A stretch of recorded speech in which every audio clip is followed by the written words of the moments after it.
अगर आपने ये चीज़ नोटिस नहीं की है तो मैं बता दूं, पिछले 6 से 7 जो आरएस प्री के एग्ज़ाम्स हुए हैं उनमें बहुत कुछ क्वेश्चन फॉर्मेट की सिमिलैरिटी उसी साल हुए यूपीएससी प्री से मिलती है। यानी कि यूपीएससी जिस तरीके का क्वेश्चन फॉर्मेट बनाता है, डिफ़िकल्टी लेवल होता है, ब्रॉडनेस ऑफ इन्फॉर्मेशन होती है, कुछ कुछ आरएस अपने लेवल के अनुसार वो काम करता है, राइट। तो आरएस का प्री का हमें पता है कि इस बार फॉर्मेट चेंज होगा, क्वेश्चन पेपर का भी होगा। ये चीज़ हम ऑलरेडी जानते हैं कि जनवरी में सिलेबस भी चेंज हो गया है और क्वेश्चन पेपर में कितने शब्द आपको लिखने हैं, क्वेश्चंस किस तरीके के पूछे जाएंगे, वो चेंज हो गया है।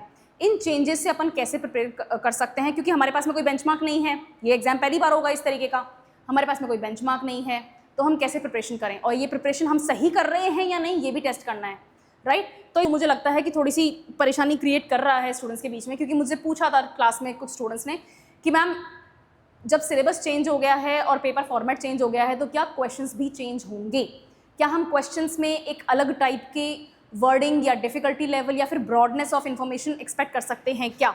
तो यस क्यों, क्योंकि आरएस एग्ज़ाम पिछले स्पेशली कोविड के बाद में जो 3 एग्ज़ाम्स हुए हैं उसमें हमने साफ देखा है कि आरएस एग्ज़ाम बहुत कुछ एनालिटिकल हो चुका है, राइट। वो जो क्वेश्चंस पूछ रहे हैं ना वो आपसे सिर्फ और सिर्फ फैक्ट्स नहीं पूछ रहे, वो सिर्फ आपसे रोट लर्निंग की आपकी डेफिनेशंस नहीं पूछ रहे, कोई 2 एग्जाम्पल दे दो, कब आया था, कहाँ हुआ था, क्या रिजल्ट निकला, सिर्फ यही नहीं, वो एक्चुअली आपके कॉन्सेप्ट्स को टेस्ट कर चुके हैं, वो आपके कॉन्सेप्ट्स को टेस्ट करने लग गए हैं। अब ये कॉन्सेप्ट्स की जो टेस्टिंग होती है ये 2 तरीके से होती है। फर्स्ट, वो एक्सप्लेनेशन पूछ लें जो मेंस में होता है, इसीलिए इस बार 2 मार्क्स के जो क्वेश्चंस आपके 50 शब्द लिखने होते थे वो आपके क्वेश्चंस उड़ गए। अब आपके पास में मिनिमम किसी आंसर क्वेश्चन को आंसर करने के लिए आपको 150 शब्द लिखने हैं, राइट। ये जो 150 शब्द हैं ये अपने आप में हिंट जनरेट कर चुका है कि भाई आरपीएससी अब इंटरेस्टेड है आपकी बेसिक एनालिटिकल इन्फॉर्मेशन को टेस्ट करने में। उनको चाहिए कि वो देखना चाहते हैं कि आपके कॉन्सेप्ट्स क्लियर हैं या नहीं, वो देखना चाहते हैं कि आपकी एप्लीकेबिलिटी कैसी है। अगर आपको कॉन्सेप्ट्स आते हैं तो क्या उन कॉन्सेप्ट्स को आप अप्लाई कर सकते हो या नहीं।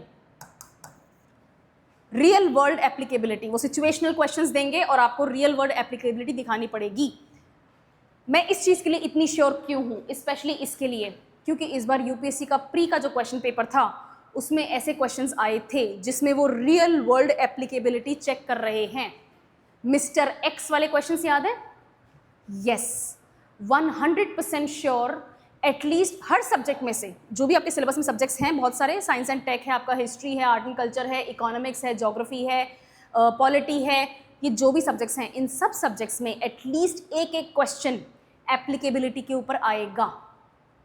तो अपनी प्रिपरेशन में सबसे ज़्यादा इंपॉर्टेंट चीज़ यही है कि आप अपनी प्रिपरेशन को बहुत फोकस्ड रखो कि मुझे फैक्ट का तो पता चल गया, फैक्ट तो पूछेंगे, प्री एग्जाम में बहुत से क्वेश्चंस होंगे जो डायरेक्ट फैक्ट्स को टेस्ट करेंगे and which is important for you, क्योंकि वो आपको वैसे ही टेस्ट करने को मिलेगा, राइट। फैक्ट्स के साथ साथ वो फैक्ट आखिर एग्जिस्ट क्यों करता है वो भी पूछेंगे। यस, यहीं पर आपकी एप्लीकेबिलिटी टेस्ट होगी। तो सिर्फ रोट लर्निंग के ऊपर डिपेंड नहीं करना है। ये तो हो गई सब्जेक्ट्स की बात। अगर आपको ये लगता है कि भाई करंट अफेयर्स तो फिर भी वैसे ही आएंगे, है ना, राजस्थान हाईकोर्ट की पहली महिला जज कौन थी, या फिर पहली महिला जज जो हमने सुप्रीम कोर्ट भेजी वो कौन थी, इस तरह के क्वेश्चंस आते थे। एक दो क्वेश्चन अभी भी आ जाया करते हैं इस टाइप के एडमिनिस्ट्रेटिव क्वेश्चन, जुडिशियल क्वेश्चंस अभी भी आएंगे, लेकिन उनके ऊपर डिपेंड नहीं रह सकते। अब अपन उनके ऊपर बिल्कुल डिपेंड नहीं कर सकते हैं। वहाँ पर भी एनालिटिकल और एप्लीकेबल क्वेश्चंस आएंगे, आपके कॉन्सेप्ट्स की टेस्टिंग होगी। कॉन्सेप्ट्स का एक बेसिक एग्जाम्पल मैं दे देती हूँ। फॉर एग्जाम्पल, और हर बार आता है ऐसा क्वेश्चन, ठीक है, हर बार आता है, थोड़ा सिंपल फॉर्मेट में आता है, मैं आपको थोड़ा डिफिकल्ट बता रही हूँ। हमने रेनफॉल पैटर्न्स की बात करी। इन राजस्थान का जो एग्रो क्लाइमेटिक जोन का पैटर्न है, हमारे पास में 10 एग्रो क्लाइमेटिक जोन्स हैं, राइट। पूरा राजस्थान 10 एग्रो क्लाइमेटिक जोन्स में डिवाइडेड है, ये हमें पता है, वेरी गुड। इन एग्रो क्लाइमेटिक जोन्स के बेसिस पे क्वेश्चन आ सकता है, एक्सट्रीमली फैक्चुअल क्वेश्चन, जो एक्सट्रीमली वेस्टर्न सैंडी प्लेन्स हैं वहाँ पर कौन से डिस्ट्रिक्ट आते हैं, बिल्कुल फैक्चुअल क्वेश्चन। आपको पता है सैंड ड्यून्स कहाँ पर हैं भैया, बाड़मेर जैसलमेर उन इलाकों में हैं, राइट, बीकानेर के पोर्शंस, ये आपको पता है, वेरी गुड। लेकिन इसी चीज़ की अब एप्लीकेबिलिटी देखो, मॉनसून से रिलेट करो। अगर राजस्थान में डेजर्ट नहीं होगा तो देश में बारिश नहीं होगी, ये मैं वैसे नहीं बोल रही। क्या ये स्टेटमेंट सही है या नहीं? यस, ये स्टेटमेंट सही है, मैंने क्लास भी ली हुई है।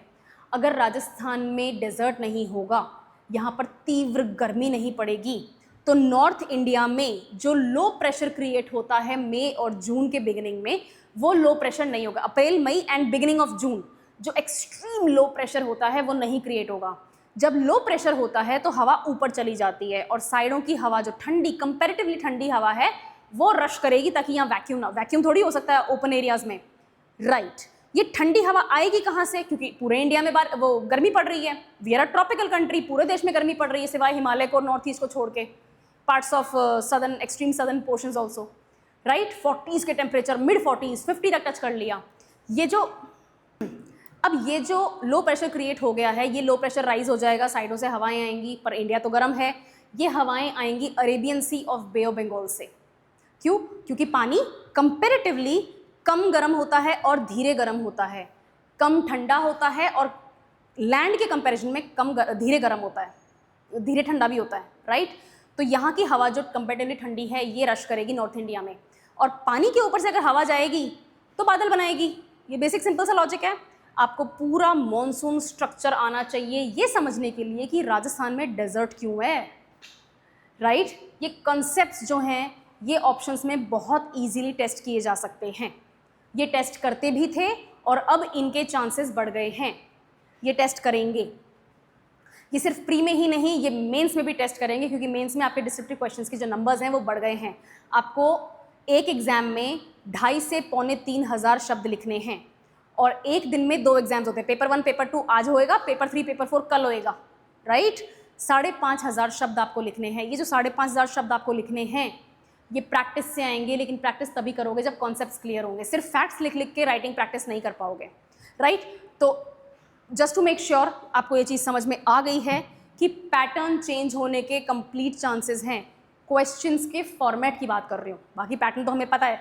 9 जनवरी को चेंज हो गया, 9 जनवरी को चेंज हो गया, हमें पता है, राइट। लेकिन कॉन्सेप्ट्स पढ़ना बहुत इंपॉर्टेंट है।